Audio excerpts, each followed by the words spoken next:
विश्वविद्यालय कृषि विज्ञान महाविद्यालय पक्षर सरतीपुठारे आयोजित स्वतंत्र एनएसएस शिविर पंचम दिन में छतु चाष प्रशिक्षण एवं गछ चिकित्सा केन्द्र आयोजन करा आमर जो 7 दिनिया स्पेशल कैंप चलछि आज आमर पंचम दिन रे आज आमर दुई प्रकार प्रोग्राम थिला गोटे होछि छतु चाष केमिति करिवे ता सहित आमर प्लांट हेल्थ क्लिनिक आमर गछ चिकित्सा केन्द्र भी खोलीचु जो थे आमर रोग पोक कौन प्रकार असुविधा अच्छी जदि चाषी भाई भौणी मान सहित आम भी इंटराक्शन करूँ आम पिला माने बहुत रूपे इंटराक्शन करी बहुत प्रकार कौन पनीपरिया रोग लगुच कौन पोक लगुच से सब जिनस को सहित आलोचना करिसेंती ता सहित बहुत जो जो मेन पोक कि रोग लगुच डिस्कसन करिसेंती आउ ई प्रोग्राम रे बहुत पाखापाखि 25-30 जन चाषी भाई भौणी मैंने आसिक योगदान देइछन्ति ता सहित आमर ये प्रोग्राम को आहुरी सक्सेसफुल करने चाषी भाई भौणी मैंने चाहूँ आम गाँव में किसी अन्य प्रकार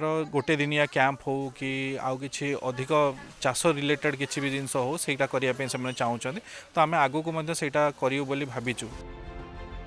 ओडिशा एक कृषि प्रधान राज्य पारंपरिक भाव में ओडिशार चाषी माने धान और डाले जातीय फसल उपरे निर्भरशील किंतु छतु चाष करी सेमाने किभଳି अधिका लाभ पाई परिबे स्वतंत्र एनएसएस शिविर रे आज से विषय ग्रामवासी को सचेतन करा जायथिला।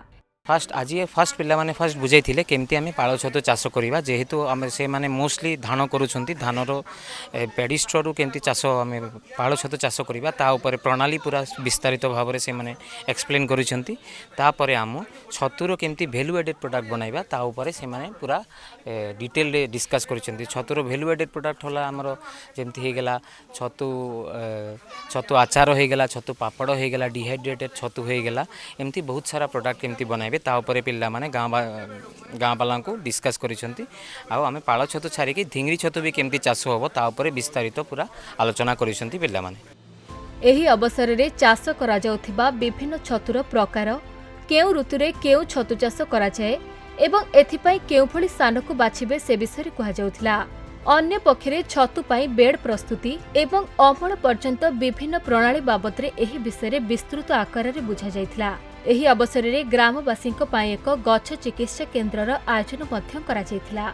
एथिरे 30 रु ऊर्ध्व चाषी जोग देथिले। ओडिशा रे बेसिकली धान चाष बेसी करा जाए किंतु छतु चाष केमती करा जाए से विषय आज आम गाँ लोक कहलु।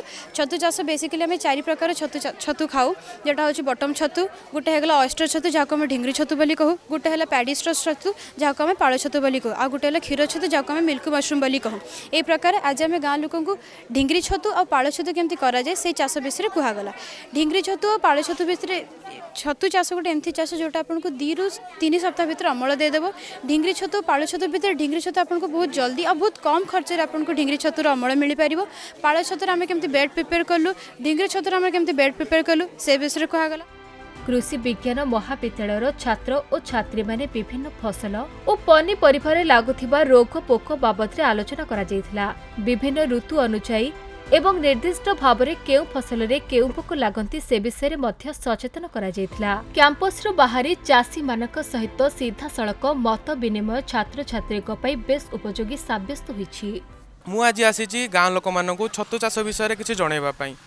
आमर ओडिशा रे मेनली समस्ते धान चाष करती किंतु छतु एक चाष जोटा कि आमर 2 सप्ताह रु 3 सप्ताह भीतर आमर अमल कर दिए आउ छतुर सबुठु बहुत कम खर्च हुए जोटा कि 70 ରୁ 80 टंका आम खर्च करी 250 ରୁ 300 टंका आम लाभ पाई परिबा गोटे बेड उपरे। तो सेथिपाई आम चाषी मानक अधिका जनइबा पई आम आज गोटे गाँ को आसीचु सरदेईपुर गाँ को चाषी मानक जनइबा पई किमती छतु करा जाए। आमर बेसिकली 2 प्रकार छतु करा जाए जोटा कि गोटे पाଳ छतु आ गोटे है ढिंगरी छतु। पाଳ छतु करा जाए वर्षा दिने आउ खरा दिने आउ ढिंगरी छतु करा जाए शीत दिने। फास्ट बुझेलु आमे केमती मंजी कोठू आनिबा आउ मंजी केमती भल मंजी खराब मंजी केमती आमे बाछिबा ताकू भी आमे भलसे बुझेलु।